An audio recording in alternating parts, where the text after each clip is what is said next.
Not long after Moses died, 5 incredible supernatural events took place, and they completely changed history.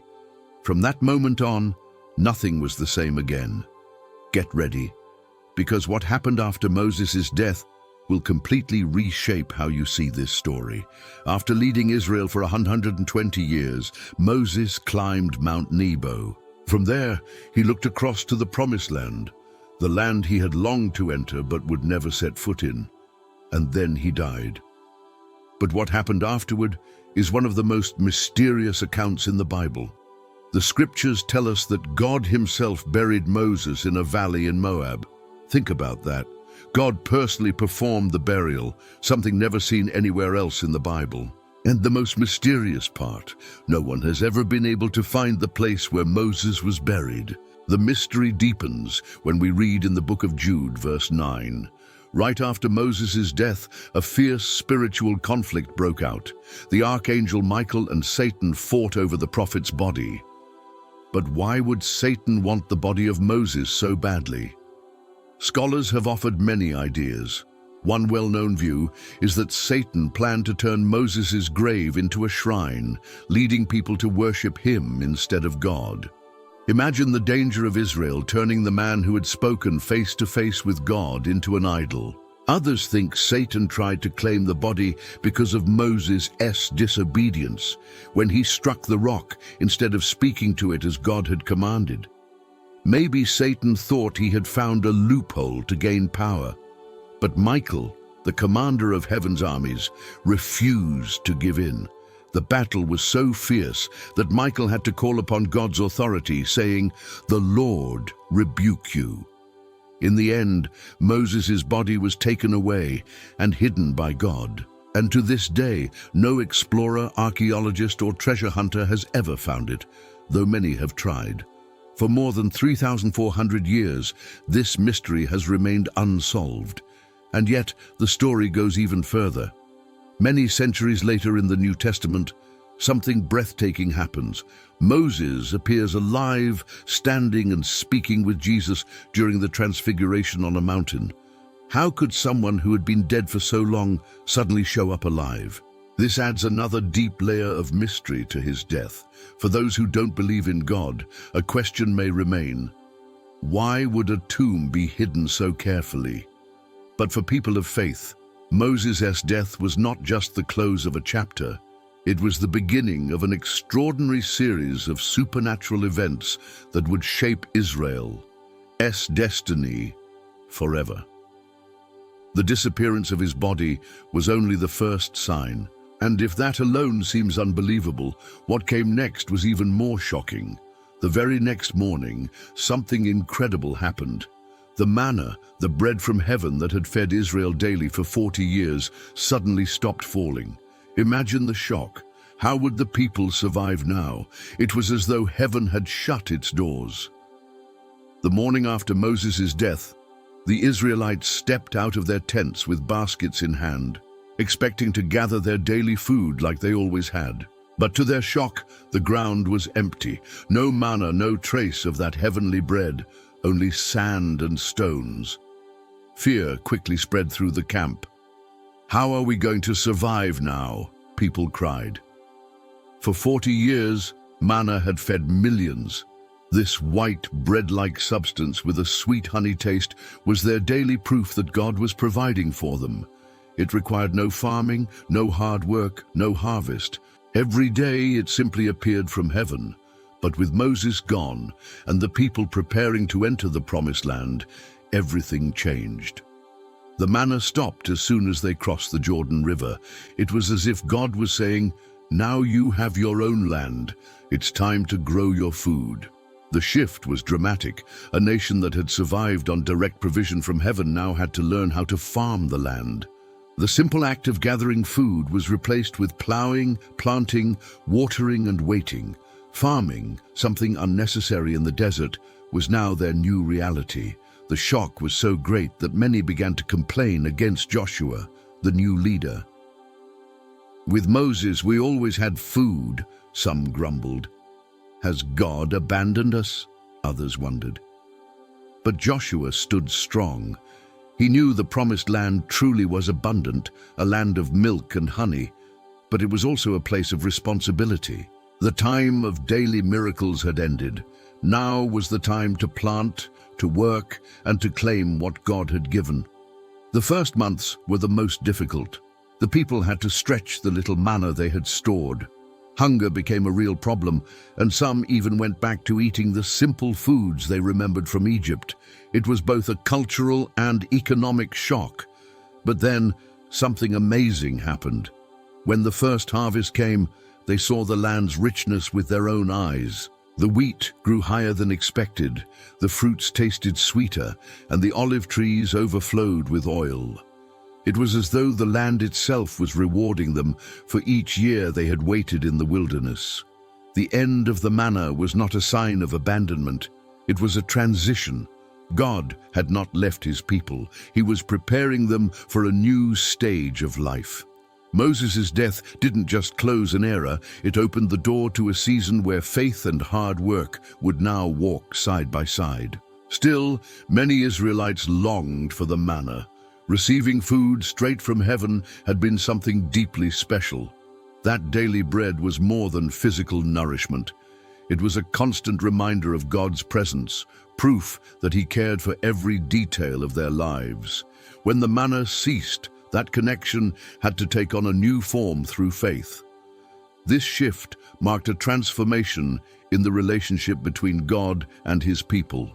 No longer would it be the dependence of children waiting for daily provision. It would now become a mature partnership. God gave them the land, but they had to cultivate it. God continued to bless them, but now they needed to use wisdom in managing what he provided.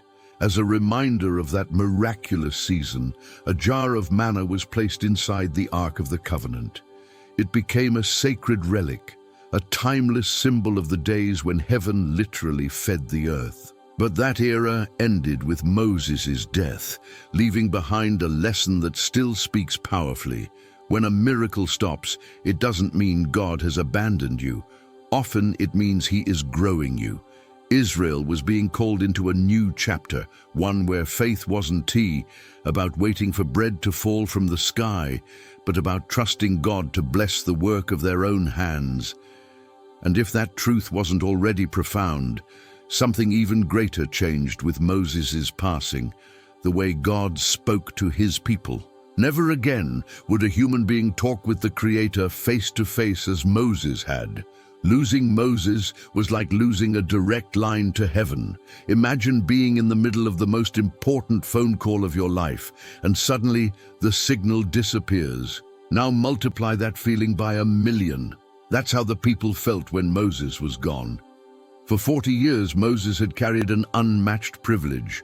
Moses spoke with God the way a friend speaks to a friend. Whenever questions arose, he went up the mountain and came back with answers. When conflicts broke out, he entered the tent of meeting and returned with divine direction. It was as if the nation had a direct hotline to heaven. But with Moses' death, that line was cut off. Joshua, the new leader, did not have the same direct access. This created a crisis among the people. How will we know what to do now, they asked. Who will speak to God for us? Anxiety spread quickly. Urgent decisions were waiting. How to conquer the land, how to divide it among the tribes, how to settle disputes. Without Moses, who could bring them God's voice?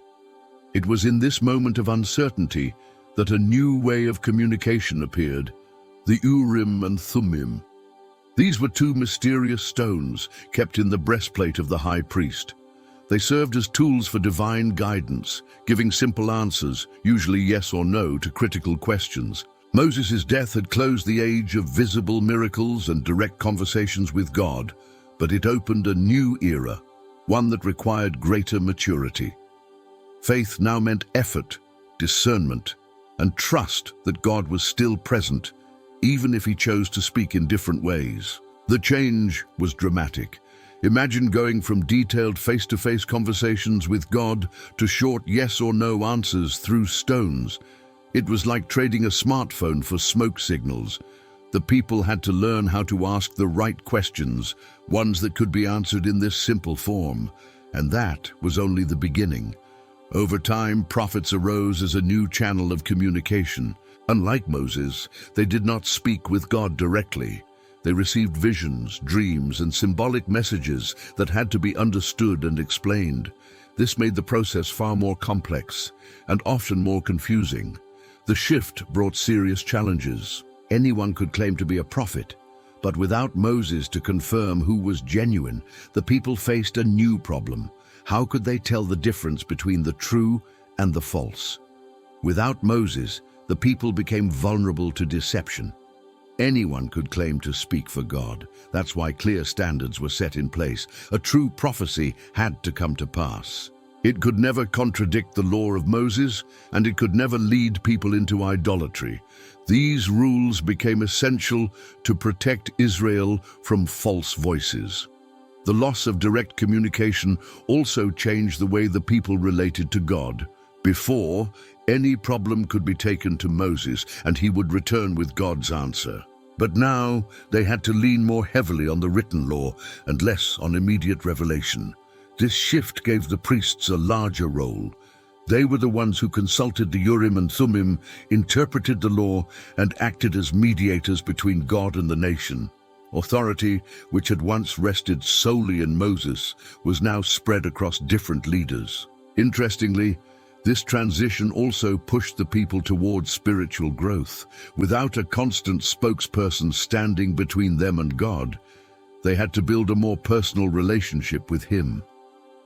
Individual prayer became more meaningful, and meditation on the law grew central to their faith. It was like moving out of your parents' house and learning how to live on your own. Many scholars believe this shift was not only necessary but intentional.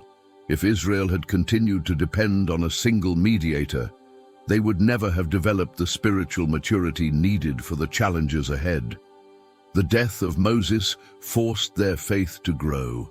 The change was so deep that it shaped the entire path of Israel's religious life. The structure of prophets, priests, and sacred writings that emerged after Moses eventually became the foundation of many of the world's major religions. And yet, the absence of Moses created more than just spiritual challenges. It nearly ignited a civil war among the tribes of Israel. The crisis was so severe, it nearly tore the nation apart before it had even taken root. Moses' body had barely vanished, and already Israel stood on the brink of civil war. This was no small disagreement. An internal conflict almost erupted that could have destroyed the nation in its infancy. The spark? An altar. It began with the tribes of Reuben, Gad, and half the tribe of Manasseh. Long before, while Moses was still alive, they had been granted land east of the Jordan River. But there was a condition. They could only settle there if they first helped the rest of Israel conquer the promised land. They honored the deal, fought bravely alongside their brothers, and when victory was secured, they returned to their territory. Everything seemed fine until the altar appeared. The tribes built a massive altar near the Jordan River. When the other tribes heard about it, they were outraged. To them, it looked like outright rebellion. How could anyone build an altar outside of the tabernacle? It seemed like idolatry, a betrayal of God Himself. Within hours, the nation was on the verge of bloodshed. An army was raised, thousands of men ready to march against their own brothers. The tension was unbearable. Without Moses' steady hand to calm the storm, the conflict escalated quickly. Joshua, now leading the people, felt the weight of the crisis pressing down on him. The unity forged during decades in the desert seemed ready to collapse in a single moment. But then something decisive shifted. Instead of rushing into battle, the people chose diplomacy. A delegation was sent, led by Phinehas, the son of the high priest. The message was direct and piercing. "What does this altar mean? Have you turned against us? Have you abandoned the God of Israel?" The reply shocked everyone. The eastern tribes explained, "This altar is not for sacrifices. It is a memorial. a witness. We built it so that in generations to come, no one will say to our children, 'You who live across the river are not part of Israel.' This altar stands as proof that we belong to the same nation and worship the same God." Relief swept through the camp. The threat of civil war faded, but the episode left scars. It revealed the fragile cracks forming in Israel's unity. Without Moses, the unquestioned leader, each tribe began acting more independently. Leadership became shared, more participatory, but also far less stable. Smaller disputes began to rise, arguments over land, pastures, and water. Each tribe pursued its own interests, and the bond of unity that had held them together in the wilderness slowly began to weaken. Sensing the danger, Joshua called a great assembly, summoning representatives from all the tribes to face the crisis together. It became urgent to establish new rules and agreements. Without Moses, Israel needed fresh ways to hold itself together. At this great assembly, the system of tribal elders was created. Each tribe would choose representatives, and these elders would gather regularly to settle disputes. Out of necessity, a basic form of decentralized government was born. But the shadow of the near civil war lingered. The tribes living east of the Jordan were never fully trusted again. Suspicion followed them for generations, and in time they were the first to be conquered by enemies and the first to lose their identity as Israelites. This episode exposed the deep cost of losing Moses. The people had relied on one respected, charismatic leader who gave them direction. With him gone, a nation used to simple obedience had to learn the harder path, talking, negotiating, and making collective decisions. There is a striking irony here.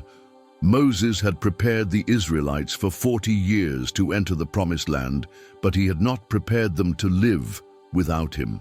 Perhaps he believed Joshua would fill the role, or perhaps he never imagined just how great the void of his absence would be. The altar that had sparked the conflict was given the name Ed, meaning witness. For centuries it stood, not as a sign of unity, but as a reminder of how close Israel came to destroying itself. It testified to the fragility of human unity when strong leadership is absent. And yet, despite the chaos and tension, something remarkable happened. Israel truly became a nation. They were no longer just a wandering group of ex-slaves. That transformation was only completed with the death of Moses. For 40 years they had lived as wanderers, without land, without government, dependent on daily miracles, sleeping in tents. They had been more like a traveling religious community than a nation, but everything shifted after their leader's death. The first great transformation was territorial. Without Moses' centralized leadership, each tribe had to take responsibility for its own share of land. Joshua divided Canaan by casting lots, a wise method that prevented favoritism and reduced conflict. And so, for the first time, people who had never owned a single piece of property became landowners. Families who had lived in tents for generations now built homes of stone. Nomadic shepherds became farmers, finally planting roots in the Promised Land. What happened next was nothing short of a social revolution, but even more than that, the deepest change was political. The laws given by Moses at Mount Sinai were no longer just religious commands. They became, in practice, the constitution of a new nation. Without Moses to personally judge and interpret every case, Israel had to create its own judicial system.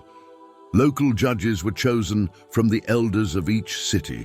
For more difficult cases, regional courts were formed, and when issues affected the whole nation, a council of elders would gather. Piece by piece, the framework of a true legal system began to take shape. The economy also changed drastically. In the desert, everything had been shared equally.